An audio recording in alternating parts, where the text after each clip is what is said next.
All right. Good afternoon, ladies and gentlemen of the media. Hello. We're happy to invite you to be with us this afternoon. At this press conference, we have a well-groomed team in terms of the issues we wish to address this afternoon. On my far left is the regional chairman of Region 1, Ashley.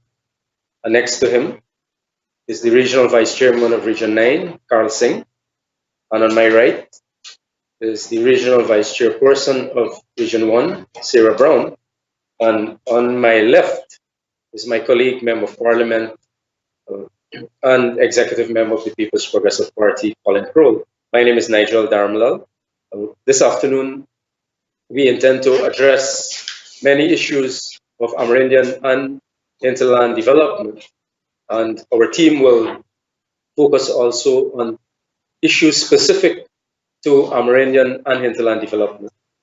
We will also be dealing with the engagement of the People's Progressive Party Civic when we return to government, specific to Amerindian issues. One of the things that we intend to share with you this afternoon is a draft agenda that we have discussed so far with our Amerindian leaders, and something that we intend to pursue as of April 2020 when the PPPC gets back into government. But first, I'd like to invite Patrick uh, from Region 1 for him to share with us some of the issues that are currently taking place in Region 1.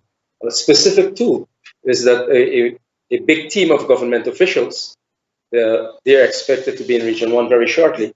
And Colin will also, as the Member of Parliament responsible for Region 1, will expand more on what that team intends to achieve in terms of the corruption and the incompetence and ineptitude of this government. But let us start with Patrick first. Thank you very much, Nigel, and members of the media, colleagues who are part of this press conference. First of all, I thank you for being with us this afternoon. Well, in Region 1, Marima Winey, I can start by saying that things aren't well, as the government paints it as saying that Guyanese are experiencing and enjoying the good life. For the last 4 years, since the APNU, AP, and UAFC would have taken the seat of government, the region's economy would have become stagnated. The lack of employment, the lack of economic activities, the lack of investment into communities that we would have seen before May of 2015 would have stopped. What we do have in abundance is a lot of migrants coming from our neighboring Venezuela, a country which we all know is under severe challenges, as if I may say so. However, the region's budget for 2019 is not yet fully implemented, and as I speak, it's not yet even 50% implemented today because of the snail pace of the attitude of the regional executive officer that the government would have planted within the Brimo-Wanye region as of January this year. To date, major projects which should have already been should have been started or should have been completed is not yet awarded or is currently in the mobilization phase. Presently, in the education sector, many of our schools, major schools such as Port Kaituma Primary, Secondary, we would have had Wangna Primary, Magruma Primary in the Magruma sub-region. The children have to go through what we call the shift system. For instance, in Port Kaituma, in the morning, the primary school uses the secondary school, and in the afternoon, then the secondary school children will go to school. Why am I bringing this up as a concern? A concern to us in the Regional Democratic Council because 2 months of holidays would have elapsed. And as we all know, Budget 2019 was passed in November of 2018, and so implementation of the fiscal year should have started as of January 1st. And it is kind of heartrending and very disappointing to see that those 2 months would have elapsed and only in September, mobilization for the rehabilitation of these major learning institutions would have started. We have the victimization of persons who may not be of a certain ethnicity by this regional administrator. More so, he would have been depriving and starving the Regional Democratic Council of resources to carry out its constitutional mandate. The RDC would have failed to reach, since April of this year, not to no fault of the elected councillors or the elected council, but because the RAO seems or would have blatantly wanting to dictate and to the RDC as to when it should meet and what it should discuss from what it should not discuss. For instance, the minutes of the last meeting, which was in April, until now cannot be presented to the office of the regional chair for it to be perused, since there are many things which the REO would have deleted out of that minute, and because of the scrutiny that it's normally go through, he would have failed to provide that to the RDC. For instance, myself as the chairman of the finance committee of the region, as well as the current acting chair of the infrastructure committee, and those two important committees of the RDC, we have been prevented in some way of not carrying out our mandate to monitor the projects, and we have allegations of corruption of millions of dollars. For instance, contracts are being awarded to contractors such as the town council, and when we do investigate, it would have already been subcontracted to someone, and so those local democratic organs are not being given the opportunity to decide who the contract should be subcontracted to, and that's all coming from the regional administration through the office of the regional executive officer. And so Region 1, its people, we are not enjoying the good life as the government may paint it. I don't know for what reason 37 of them, after 4 years, wants to decide to come to the Brimo Wine region after neglecting our people. They would boast so much about millions of dollars in concrete roads that they claim they would have built, but the amount of money coming out of that region from taxation on fuel alone cannot compensate. Those concrete roads cannot compensate, which we are grateful to have better roads. But we believe that if revenues are coming out of our region, it should be given back to the region for its development in a holistic manner and not just put that you would have built pieces of concrete road. I wouldn't say a complete concrete road because it's only built in support areas of the APNU AFC coalition. In addition to that, we have our hospitals with drug shortages, our health centers with drug shortages. We have in communities where we do not have health workers provide services such in the Barama. We don't have the teachers in our schools. And these are the very important things that I believe will help in the propelling or the fostering of development. Um, when they also speak about electricity to the region. In 2016, when AP and UASC was campaigning, they talked about the solar farm, which is constructed in Mabaruma, but not yet operational after approximately 4 years, close to 4 years already. The solar farm would have been constructed to a tune of 200 and something million. Until today, not one bulb was lit from that solar farm, and a lot of money. Now it's there. I believe it is contributing to the green state agenda that they have because it's being overtaken by the forest. So these are some of the things that we face in the region when they speak about bringing the good life. Many days we go on the road, people are even canvassing in the garbage bin for food sometimes. So those are the things that we find in our region, and that is a reality to some point. All right, thank you very much, Regional Chairman. We now hear from our young, vivacious Sarah Brown, the Regional Vice Chairperson of Region Number 1. Thank you very much, Nigel. Friends of the media, a special good day. I'm very happy to be here this afternoon because it's rather the only forum where we get to raise our issues and have our voices heard. Because when we use other means of raising our issues, the issues are not heard and they're not acted upon. And so I'm very happy to be here to bring to light the many issues affecting our region. And my colleague would have alluded to what's happening at the regional level. And of course, while that is happening, the elected leaders of the RDC, we don't have access to any resources to be able to carry out our mandate. From January to now, we haven't been able to access the funds allotted to us under the line item 6211, and so we're concerned as well as to what will happen when the fiscal year comes to an end and our monies are then sent back into the consolidated fund. And so that's a big concern for us because we haven't been using any of the monies given to us because the area would have refused to give us access to those funds. In addition to that, while we're being starved of much needed finances for us to be able to meet the people on the ground, the government, on the other hand, is coming into our region on excessive with excessive spending at that. We have gotten very good from very good sources that the government is seeking to come into our region next week. And we would have heard that there's a delegation of over 31 persons that's going to be coming, and they're going to be going to all the villages across the region.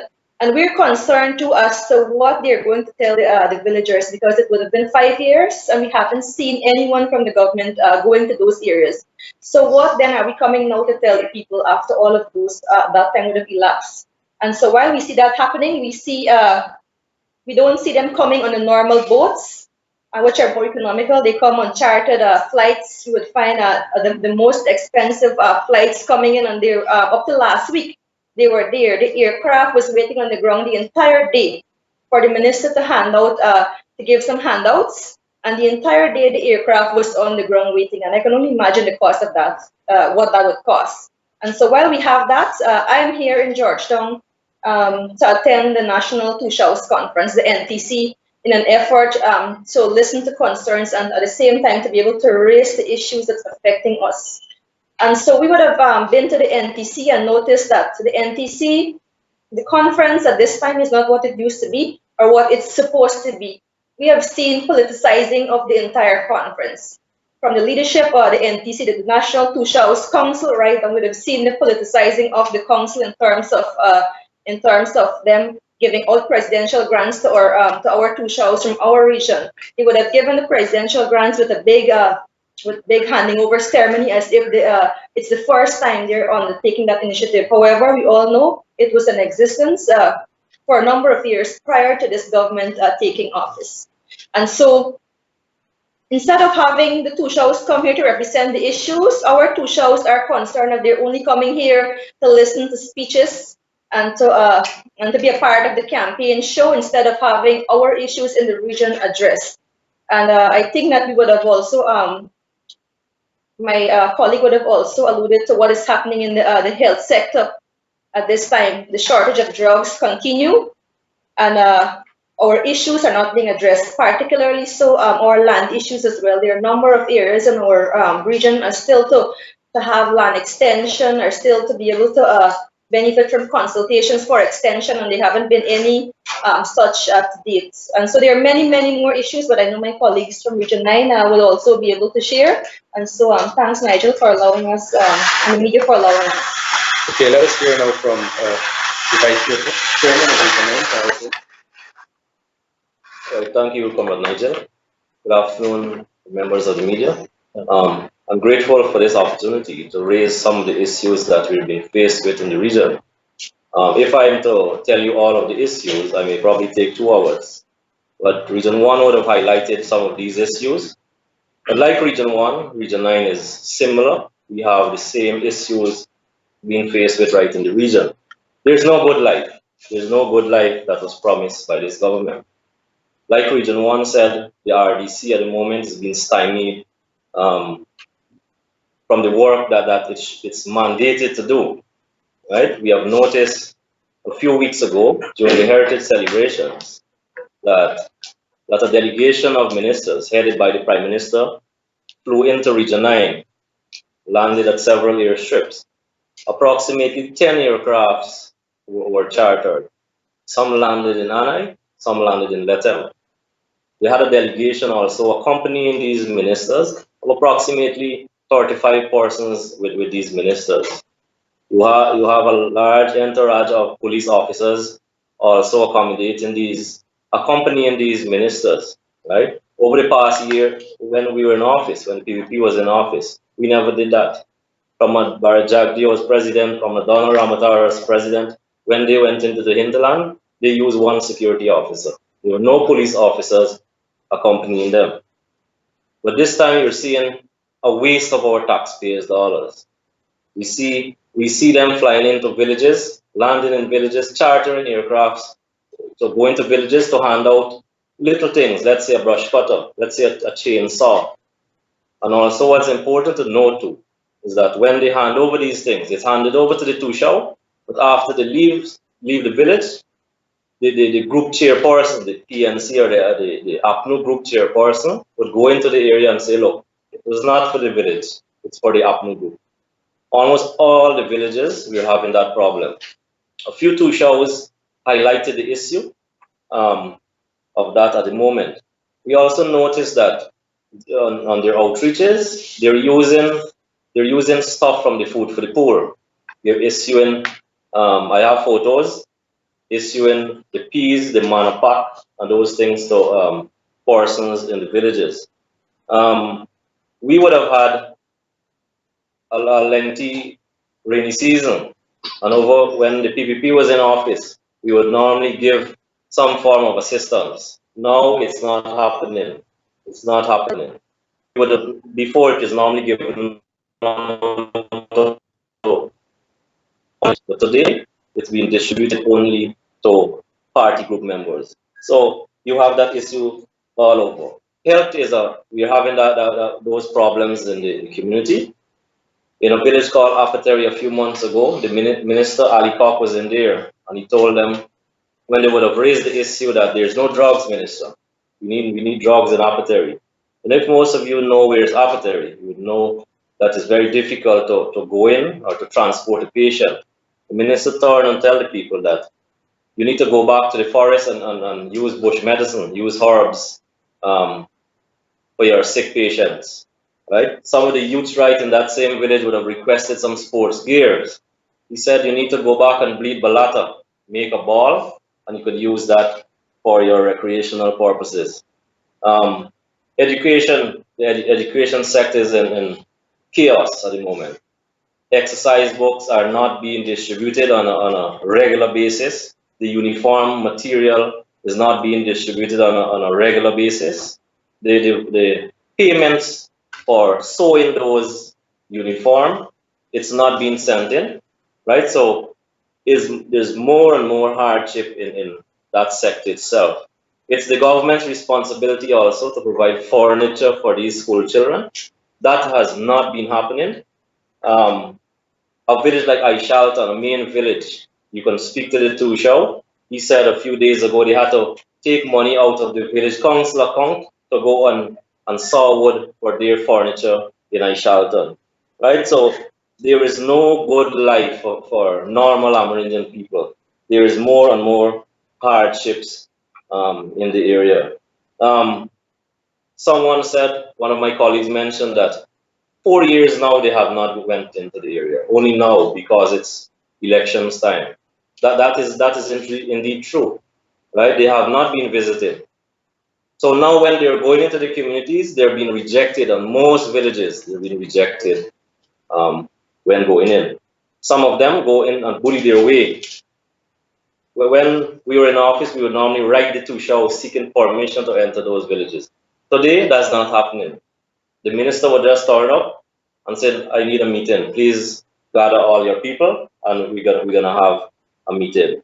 Um, Over the past 3 months, we had some issues with the tender board in Region 9, where the REO Carl Parker, who's heading that tender board, would have awarded about approximately 85% of those contracts, 85% of those contracts using selective tendering. So he would have basically selected a few, not a few, almost all PNC people and give them all these contracts without following the right tender procedure. As regional vice chairman and as the works committee chairman, I would have written to the PPC seeking an investigation. That investigation was carried out 2 months ago, and until now, we have not seen any action being taken as relates to that issue at present. But we see because of the incompetent contractors who were given contracts, those contracts have not been completed as yet. We are in September month, and it's expected that approximately 65 to 75% of the work program of any region should have been completed. At the moment, we probably have about 40 to 45% completed, which is going at a very, very slow pace. As relates to payments for these contractors, again, it's going very, very slow. So you see, incompetence there in the part of the REO, like Region 1. We continue to see discrimination by him. We continue to see persons who he believes are associated with the PVP, who he thinks are associated with the PVP, not getting any work, right? So, and those are the ones who are qualified contractors. Those are the ones who are the ones that are paying their taxes, NIS, GRA, etc. The NTC, we are here for the NTC, and the NTC is not like before. It's not like before. You go there and you listen to long, long lectures. The time frame in which they allow for questions and answers by the two shows, which is most important, are cut short.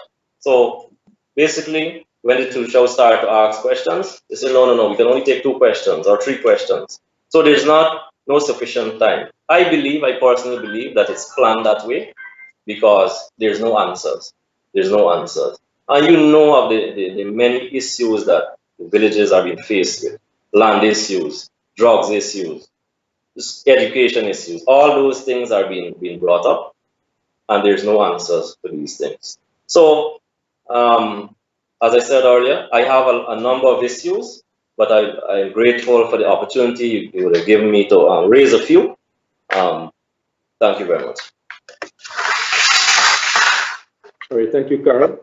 Our colleagues from regions 7 and 8, they are currently in the fields, but the issues that regions 1 and 9 they would have raised, those issues are also far-reaching and cross-cutting in regions 7 and 8.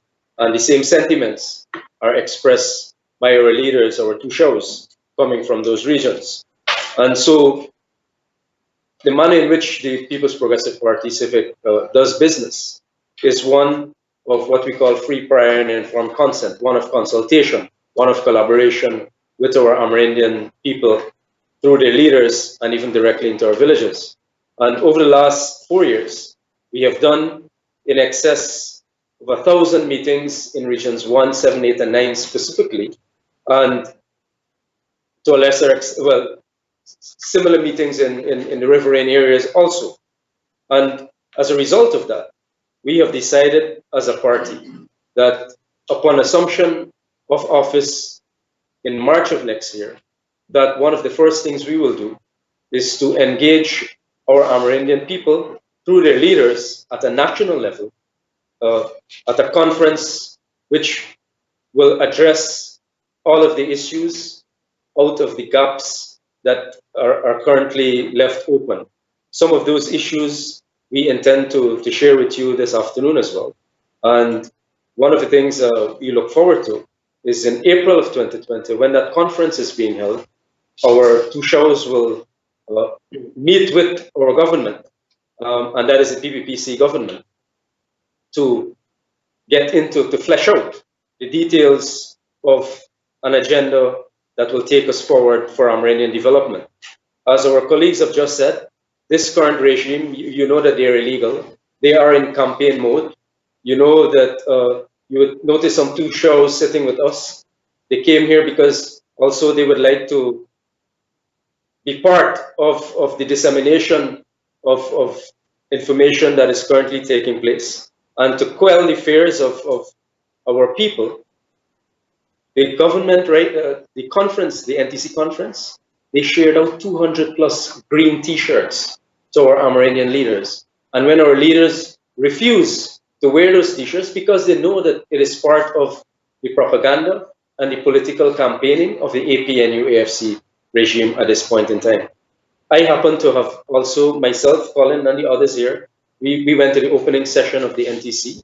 The Mr. Granger, illegal that he is, made a speech to the NTC and outlined some issues which, if you ask any Tushaw up till now, they don't understand what he was speaking about. He basically recited the agenda of the NTC conference, spoke about 5 of the sustainable development goals, and left the NTC immediately after.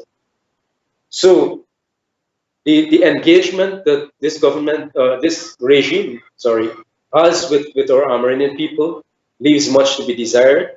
And we feel that NTC should have been held much earlier than now. The fact that it is held in October, just months before the end of the year, just months before an election, it is part of the government's election campaigning. And so I'd now like to ask my colleague, Colin Kroll, to share with you part of the agenda, and then I will also share part of the agenda, the national agenda that we intend to pursue as soon as we get into government regarding Amerindian development. Thank you, Nigel. Good afternoon, ladies and gentlemen of media. As Nigel said, the NTC is being held at a time when the government is in full campaign mode, this caretaker government. And if you measure versus what all of the previous speakers have said as to what is taking place within the region, and we can go on and on for the rest of the afternoon to identify the issues.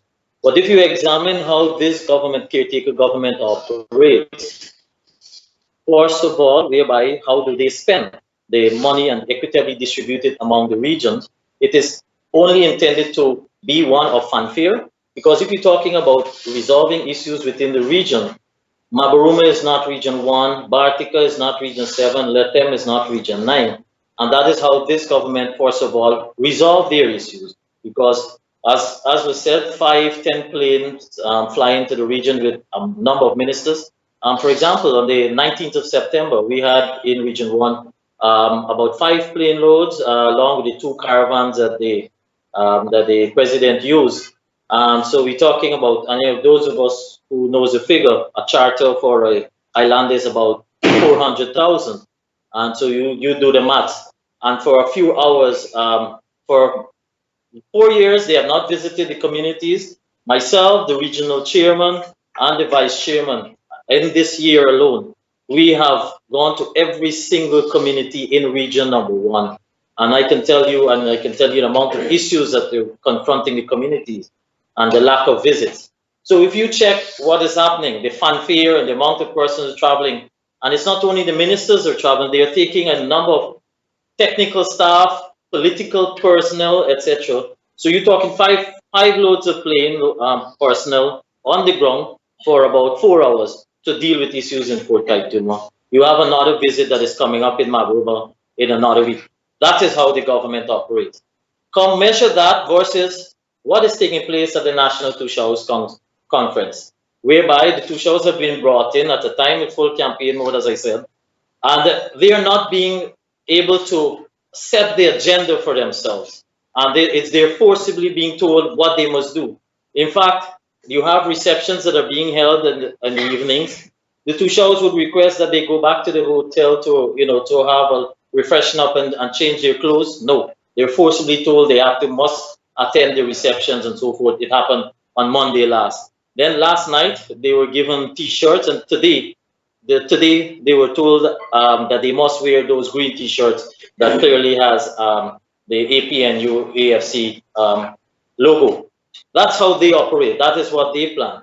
Measure that what we plan for the two shows. A two shows conference for us is one where we interact, where we deal with issues, we listen to their concerns. You listen in a timely manner. If you check the agenda for this week, each ministry was given half an hour.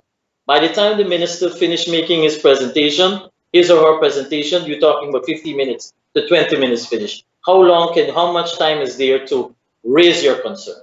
In the PVPC time, when we had the National Two Showers Conference, even up to the president met and sat with those two showers a minimum of 2 days, minimum. And the ministers had to be there to listen so that once their officers who are assigned within the region are not resolving those issues, then we went back, we sent those issues to the sectoral ministers, and they had to address them with their staff. As against now, we are presenting to the two showers, as Comrade Nigel said, we are presenting an agenda, a positive developmental agenda. And we have said within the first month, upon winning the election next March, we have an agenda that will see us paving the way for us to have continuous and the continued hinterland development that as they known within the PVPC tenure. I started the opening, as Nigel said, and listen, and the mention was made by Minister Garida Low about the ICT development within the hinterland communities and how many communities have been benefiting from those computer hubs and so forth. 10.7 million US dollars was left in the coffers through the low carbon development strategy, left there for them to implement that program. In fact, the ICT program was already unraveling within the communities. We had with the first 13 computer hubs set up across the 4 regions within the first few months of 2015. So it is not any new strategy that is being implemented. The strategy is there, and all they needed to do was to implement them. So it's not anything new Katius is doing. Then you come to economic development within the region. What is our plan for job creation for the hinterland communities? Many of our communities, they're crying out for our young people especially, they're crying out for job opportunities within those communities. What did this government do? Within the first few months, they sent home the 1,972 young people, CSOs, from all across the hinterland communities. That was how they responded to job creation within the hinterland. Replaced it with a program that is only for a maximum of 6 months, and they call it the HAZE program, for which, by the way, accountability is not being done. Check the Auditor General report for last year. You'll see 982 million under the Armenian Development Fund cannot be accounted for. They have not provided vouchers for those accountability. Then we come to the topical issue about oil and gas, because how does the hinterland communities, how are they going to benefit as part of the economic generation from the oil and gas sector? This is not only for benefit within the coastline communities, but is to ensure that every Armenian community, through the funding of the various community development plans and development plans that they themselves develop, that we will fund to ensure that they have economic projects that will drive their benefit. So it is also about land. You have the land titling, demarcation, and extension program.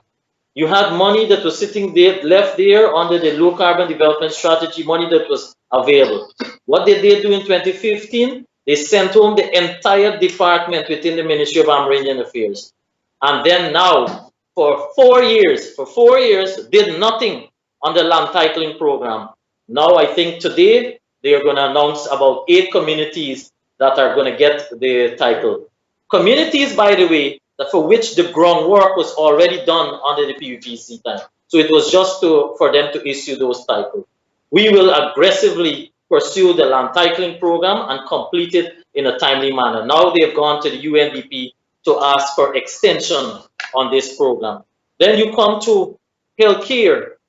All across every single community continue to complain. One, about drug shortages. Two, about the health personnel within the region, lack of health personnel.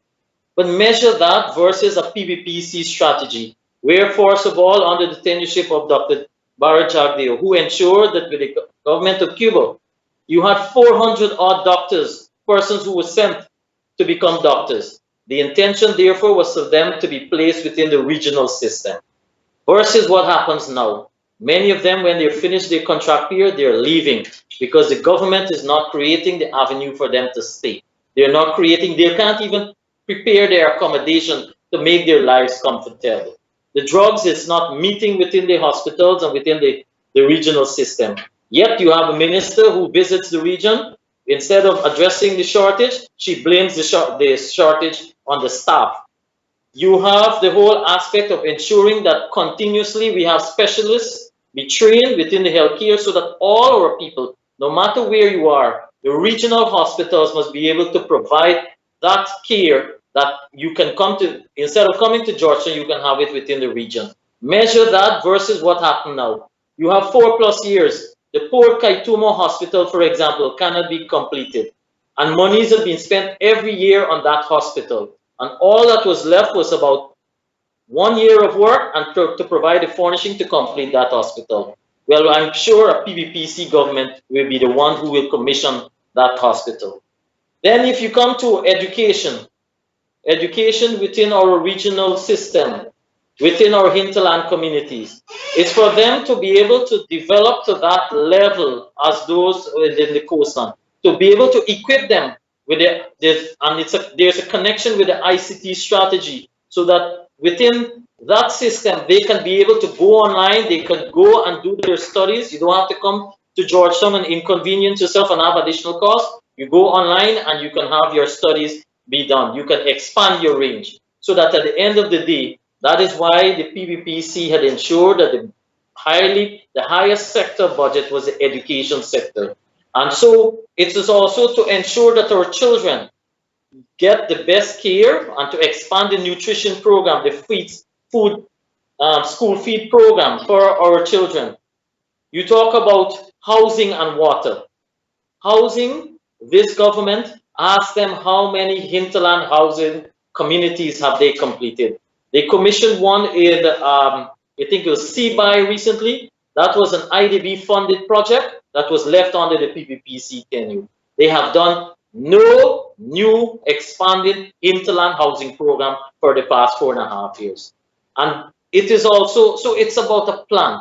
It's about ensuring what to address, how can we develop the capacity of our people within the hinterland? How can we ensure that they get the basic necessities of water which is essential for life?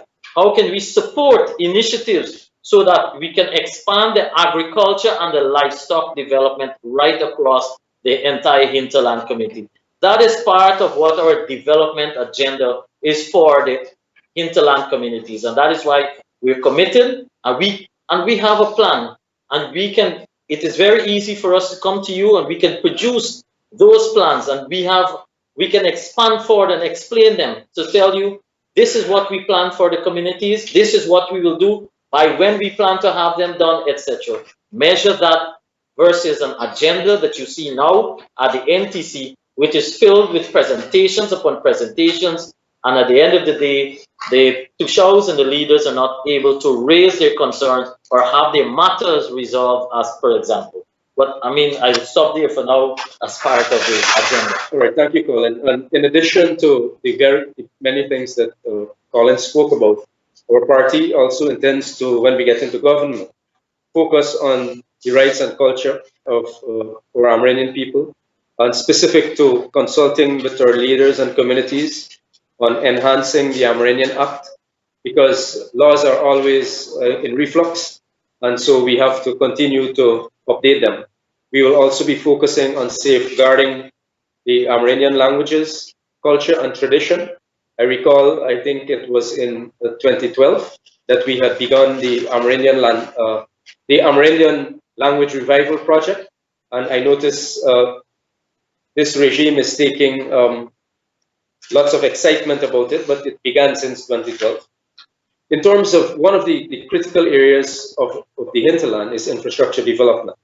And at People's Progressive Party Civic Government, we intend to rehabilitate and expand all hinterland and riverine infrastructure, including roads, airstrips, bridges, training centers, sports facilities, which is one of the major things affecting young people in the hinterland. The lack of proper facilities. We also intend to have infrastructure support to enhance village economies with respect to job creation, to link communities, and to reduce costs, as well as enhance the welfare of those communities. One of the things that we would like to state very categorically is that the Green State Development Strategy that Granger has been pursuing, that we will scrap it. We think that the Green State Development Strategy is basically uh, sharing green t-shirts and paint around the country rather than being uh, imperative to actual development of our people. So we will go back to our low carbon development strategy, which, as you're aware, earned our country in excess of 250 million US so far. And many projects that we had begun in Amranian villages were sourced out of the low carbon development strategy. So we intend to resume the low carbon development strategy with full involvement of our leaders. This current strategy of Granger, the GSDS, is not one based on consultation. And so the LCDS, we intend to, again, have the re-engagement of our Amranian leaders to implement all the initiatives of the LCDS. We also intend to fund and complete the upgrade of the hinterland electrification program. As you're aware, we had in excess of 13,000 households that were accommodated with solar systems, home solar systems. When we left office, an additional 6,000 were paid for. This government, after they were imported, this government refused to give it to Amranian households and to riverine households. As a matter of fact, you'll find them now at Granger's State House and his office and so forth. We intend to also, as Colin had mentioned, on the issue of ICT, to computerize all of our villages. We had actually, prior to the elections of 2015, completed construction of 100 ICT hubs in 100 Amerindian villages across Guyana. The only thing that was required is what Katius is doing right now. Bring the computers and install them. But all the hubs, the physical buildings, and the wiring of those buildings were already done under the PPPC. We had also already paid for the solar systems, the 3,000-watt solar systems, to power all of those hubs and the main facilities within those 100 villages. We intend also to advance the opt-in mechanism. As you're aware, one of the safeguards of our environment is the way of life of our Amerindian people and the way they preserve and conserve our forests. And many of those villages have their own forests, and we would like to encourage them under the LCDS to once again re-embark on the opt-in mechanism so that they can be involved in the carbon trading services provided for under the LCDS. Importantly, too, during our consultations with Tushaus and leaders and other residents of the hinterland, there are some important concerns that were brought to our attention. One of which has to do with Tushaus and other leaders and councillors their remuneration. As you're aware, two shows are earning very little at this point in time, and the PPPC, when we get back into government, one of the things we intend to discuss with them is an enhanced and improved remuneration package for two shows and councillors. We also intend to extend the NTC Secretariat. As you're aware, and based on what my colleagues have said, the entire National Two Shows Council Conference has been overtaken by the political campaign of the government. And so we intend to extend the Secretariat to provide more independence, and also more importantly, we have to construct a building for the Secretariat so that our Amerindian people and their leaders would have a place of their own. We also intend to return to the distribution, well, not the distribution, but the allocation of licensed firearms to Amerindian villages. Agriculture, and specifically farming, is an important aspect of Amerindian food security and of their economic livelihood. And you recall a few years ago, the government, this current regime, they took away all of the hunting equipment of our Amerindian villages, and they are now giving back some villages at very exuberant cost. So the PPP intends to address this holistically when we get back into government, and rest assured, the food security of our villages will be firm. We also intend to address the issue of discrimination with regards to employment at the Ministry of Indigenous Peoples Affairs.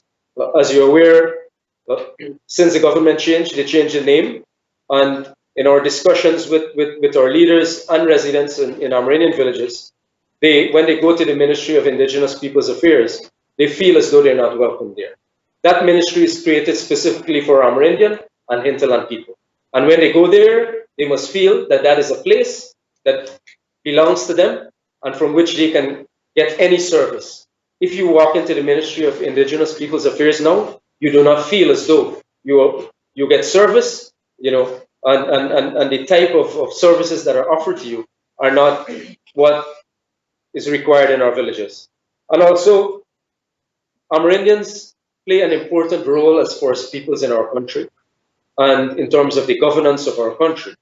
And one of the things when our leaders met with the National Two Shows executive, we made a commitment that the National Two Shows Council will provide to the PPPC government a list of names of Amerindians, qualified and experienced and skilled, who can serve on state boards as well. So that is something that we intend to open up. Maybe 200 plus Amerindian persons can be named to the government so they can serve at the highest levels of government, at the semi-autonomous level and also within the mainstream of government. Because you know now that over the past almost 10 months, going on to 11 months, this regime has basically been one in a caretaker mode, then in an illegal mode and an unconstitutional mode.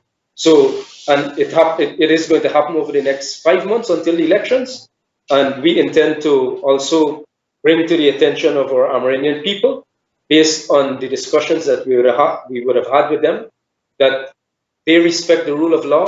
The People's Progressive Party Civic respects also the rule of law, and we will serve in the best interest of our people with the Constitution as our supreme mandate. This current regime does not respect the Constitution, and we will continue to act against Granger and any one of those quote-unquote ministers that he has. The cabinet ought to have resigned as soon as the vote of no confidence was passed, but they still parade themselves as ministers of government. Our Amerindian people must also and will also hold them accountable. When they go into villages, they are not ministers, they cannot make commitment. The spending that they are currently exuberating now is illegal. The hundreds of millions that they're spending on flights and on food and on accommodation, they stay at the best accommodation in this country. But what happened just a few days ago at the NTC? Our Amerindian people have to stay based on what the ministry provided to them in rat-infested, pest-infested, disease-infested rooms, dilapidated beds, I mean, the rusty water coming out of the taps, the cisterns not working. So we have to ensure that Amerindian people are treated with respect. This regime does not treat them with respect. Mr. Granger himself does not treat Amerindian people with respect. At his reception, he spoke to them for less than 5 minutes, and half of the time spoke about his Barigi Benab, as though Amerindian people do not know what a Benab is. So we are open now to your questions, and we do hope that we are able to provide answers to all of your questions. Thank you.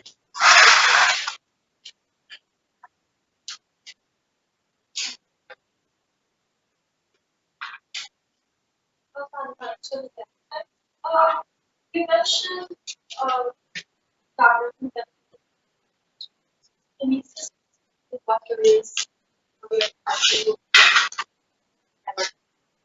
All right, I will ask Colin to address after. Yeah, in the when I was speaking there, I was more referring in the context of ensuring that they also benefit from opportunities for their development, and that is funding for the community's development, and that is for local policy, but it must be hinging on their local development and what they would like as part of their development for their communities. And so it is specific projects within those communities, funding the projects to support, of course, both economic development and their business development. And the spin-off from all of that is from the word I spoke prior to that, and that is economic development, that is job opportunities as a result of those projects. Yeah, and just to add to Colin too, as you recall, I think it was sometime last year that Keith Scott, when he was serving as minister, he spoke in Parliament that Amerindian people should not benefit from the resources from our oil resources. As a matter of fact, he used a word that I would not like to use, but it means greedy. And Keith Scott basically referred to our Amerindian people as greedy. The context of what he said was that if they were already benefiting, they're requesting so much land, and they ought to be provided so much land that there was no reason for them to be benefiting from our oil resources. The oil resources of this country belong to the people of this country, all of us, every single household, every single person in this country. And so, as Colin said, the support from oil and gas will be holistic. Opportunities for youth and for training will also be available to our Amerindian people. So we would like to ensure and reaffirm that the oil and gas sector also belongs to the Amerindian people of Canada. Sorry, Attorney, I understand that. Just actually, you said that projects. Did you possibly maybe put like a percentage on that? So we have here projects that we implement. Well, I would want to say that our percentage approximately is in the 30s as it relates to implementation of this year's budget. Because whenever you look at the allotment report, which is given to say how you're spending, what is left back as rebalance, you see that there's a lot of rebalances.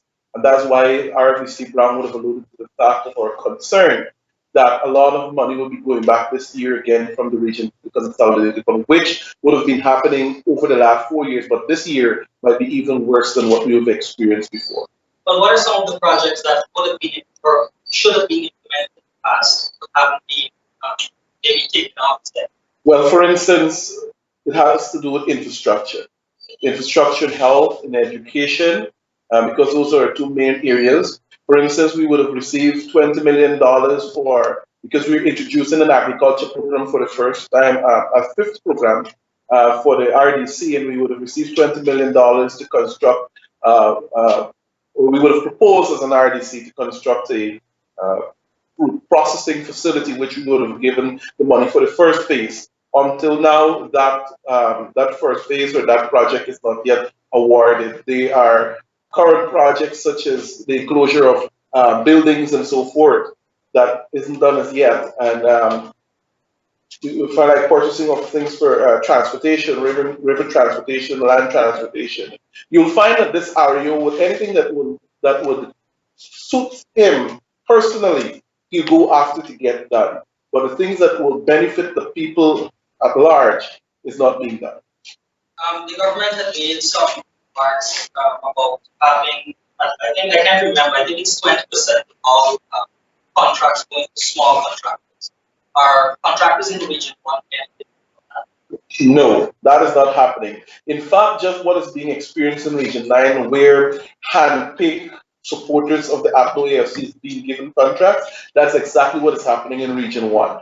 So it's not something that is being done in a bipartisan manner. It's something that if I'm a supporter of you, I'll give you a contract. For instance, we would have had a contractor who would have been awarded a contract to provide dietary to the institutions in Mabu, for instance. That contractor would have passed away. 2 days later, instead of, because the process doesn't provide for the automatically, if the child is not in the business registration, for it to be handed down to the child. That is something we would have gotten some insights into, that 2 days later the area called a child of that person would have passed on and say, now we're handing over these contractual agreements to you. We should have gone back to retendering or to the lowest bidder that after that person they would have awarded that contract to. So those are the kinds of corrupt practices that's happening in the region. Besides that, we have, for instance, things like contractors getting 4, 5, 6 contracts and they cannot get it done. And these things are being done with clonies and buddies of the APNO AFC coalition. Right now, we have culverts that were built in a village called Walnut, for instance. It is being done in a substandard manner, and when the rainfall, all the soil is washing away. So instead of helping the village to be better, we're putting the village through more burdens and challenges. What is happening with the Port Kaituma? I know Christine mentioned. What is actually happening in the hospital? Port Kaituma Hospital, nothing currently is being done at the hospital. We would have seen staff of the Ministry of Public Health through Chronicle or through the DPI would have made a statement a few months ago saying that the hospital will be completed by year end. Well, Santil would have been saying that 4 years now, and until now, that gift hasn't arrived to the people of Green Hawaii. And it will not arrive, but I can tell you that after March 2nd, definitely it will arrive to the people under PVPC government. And just for clarification purposes, government officials going into who funds the region on that bill? Well, yes, I can say to an extent, yes, it is coming out of the RDC's allotment, and there's no consultation that is done with us at the level of the region because the money is not, the government seemingly don't understand to run a government, much less the regional government system. They send RAOs who are old army officers who have never went into administration, who had it, don't understand the democratic principles within regional government systems, and so they come in and do as they please without consulting with the RDC, which because the money, taxpayers' dollars approved by Parliament, comes to the Regional Democratic Council. It doesn't go to the REO or specifically to an individual, but it comes to the RDC. The RDC, based on this proposal, have the final say as to how the money is spent, but they are doing it the other way around. And that's why you'll see in the audit report of this year, of last year, 2018, when it comes out properly, that there will be a lot of queries that is recipe for corruption. All right. So we could probably switch. Do you want to add something? Is there more? Just to say that it is not only about with the REOs. Many of the REOs, in my opinion, they have been sent there to play politics, and so that is what it is. Very simple. Yes, inefficiency to some extent, but it is downright politics. And so in their actions, I expand further. For example, this regional chairman, as of February of this year, has received no allocation of fuel from the line item that is voted 6211 that the vice chairman spoke about. So he cannot even visit the communities as regional chairman. All the visits that have been done for this year, as I said, both him and myself, we've gone to all the communities in Region 1. All those visits have been done through the courtesy of the People's Progressive Party Civic. Do we have any more questions? And I'd like to highlight this issue of procurement, which this government, I think this regime is involved in billions of dollars of procurement fraud. And it is something that we intend to investigate. And for those who are involved in the procurement fraud, they will have to be held accountable for it. It is tens of billions. Probably over the last 4 years, it probably will go into hundreds. And over the last 10 months, because of their illegality, it would be mammoth as well. Do we have any more questions? Okay, well, thank you very much. And we do look forward to you also sharing what has happened here this afternoon. Thank you very much.